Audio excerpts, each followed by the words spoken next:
সারাদিনে কতটা oil consumption আমাদের করা উচিত বা মান্থলি কতটা করা উচিত একজন মানুষের ক্ষেত্রে। আপনার বাড়িতে যদি মেম্বার ফ্যামিলির 3জন হয়ে থাকে তাহলে কতটা অয়েল মান্থলি আপনার ব্যবহার করা উচিত, এটা জানা কিন্তু ভীষণ জরুরি।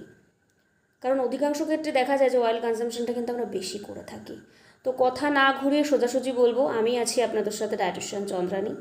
সবার প্রথমে যদি বলি যে আমাদের মান্থলি একজন পার্সন, আমি যদি আমাকে দিয়ে উদাহরণ দিই, 500 ml কুকিং অয়েলের কিন্তু একটা রিকোয়ারমেন্ট আছে। মানে মান্থলি 500 ml রিকোয়ারমেন্ট, এর বেশি চলবে না।